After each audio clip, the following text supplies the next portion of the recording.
केंद्रीय मंत्री ज्योतिरादित्य सिंधिया शिवपुरी जिले की खनिया थाना पहुंचे हैं, जहां भाजपा कार्यकर्ताओं को संबोधित करते हुए विपक्ष कांग्रेस पर जमकर बरसे हैं। सिंधिया ने कहा कि कांग्रेस में सत्ता की इतनी भूख कि अब कपड़ा फाड़ने की भी नौबत आने लगी है।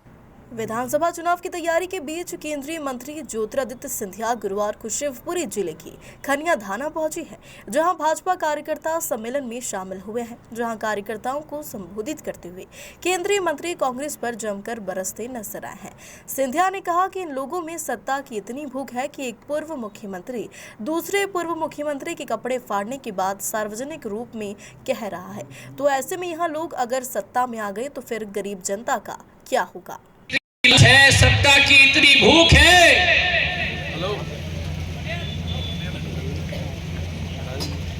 कि वहां तो कपड़े फाड़ने की नौबत हो रही है। अब आप को सपना आता है, थोड़ी को कुर्सी दिख जाती है सपना में, और सपने में ही कहते हैं महाराजा सिंधिया, महाराजा सिंधिया।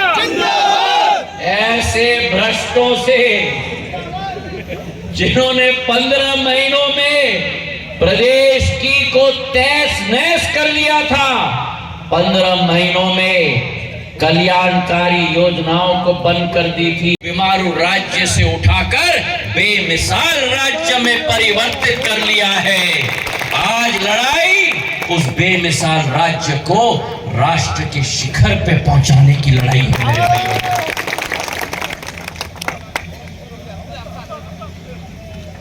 हमारे पथ प्रदर्शकों ने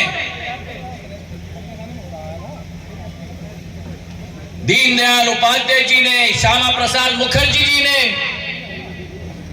तय करने वाला है। और जिस मध्य प्रदेश को उस कांग्रेस पार्टी ने तहस नहस कर दिया था, जिस मध्य प्रदेश को उस कांग्रेस पार्टी ने बीमारू राज्य के दर्जे में शामिल करवा दिया,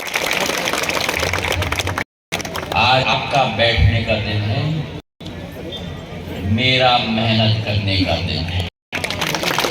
और ये विश्वास में आपको अब जहां बैठने दो ना, खुश मत करो भैया।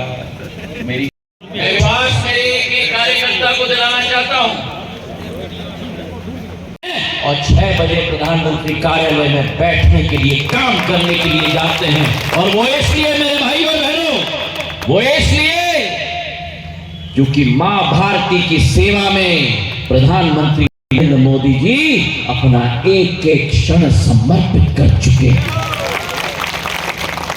तो अगर प्रधानमंत्री जी अगर 18 घंटे 9 वर्ष 9.5 वर्ष के प्रीतम का झंडा, भारतीय जनता पार्टी का झंडा पिछोर में लहराने के लिए रात दिन कार्य करेगा। अरे सुनाओ, वहां भोपाल में नेताओं को कराओगे? अरे दिल्ली में सुनाओ, प्रधानमंत्री जी को संकलित होके करोगे? प्रीतम लोधी जी सबके उम्मीदवार हैं और हमें पूरा विश्वास है कि भारतीय जनता पार्टी का परचम किशोर में भी और शिवपुरी के हर विधानसभा पूर्ण रूप से लहराएगा।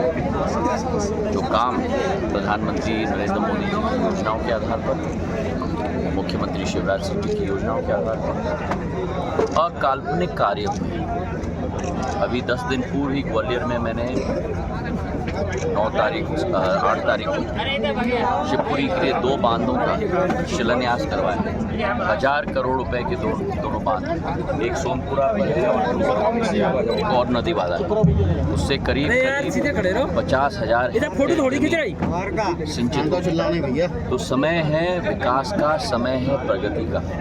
एक तरफ विकास प्रगति, राष्ट्रवादी सोच, माँ भारती के प्रति समर्पण, और दूसरे तरफ कुर्सी, भ्रष्टाचार, स्वयं की सोच, कुर्ता फाड़ने वाली सोच।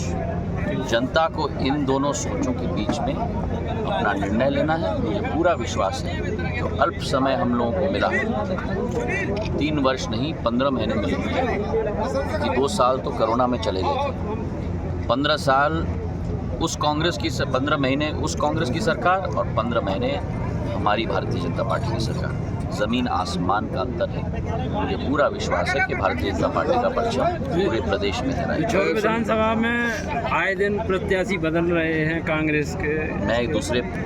मेरी आदत ये नहीं है। आप लोग मुझे 20 साल से राजनीतिक टीका टिप्पणी करना हर चीज़ पर मैं उचित नहीं मानता।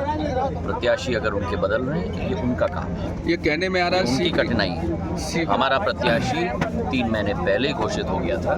हमारा प्रत्याशी स्थायी प्रत्याशी है, हमारा प्रत्याशी जनता का प्रत्याशी है, हमारा प्रत्याशी जन जन का भारतीय जनता पार्टी का। ऐसे भी कयास लगा जा रहे हैं कि आप शिवपुरी विधानसभा से चुनाव लड़ेंगे। मैंने बार बार कहा है, मैं दोबारा कह रहा हूँ, मैं भारतीय जनता पार्टी का कार्यकर्ता हूँ। एक विधानसभा में मेरा प्रवास हो रहा है। कल मैं डबरा में था, परसों भितरवार में था, आज मैं आपके साथ हूँ पिछोर में। 2 दिन बाद में ग्वालियर का मेरा कार्यक्रम है। मैं एक जगह पे लगा हूँ। जो पार्टी का सोच है, विचारधारा है, जमीन तक हम लोग ले जाने की पूरी कोशिश। क्या कारण है कि शिवपुरी में अभी तक टिकट क्लियर नहीं हुआ? खनिया थाना से मुकेश प्रजापति की रिपोर्ट।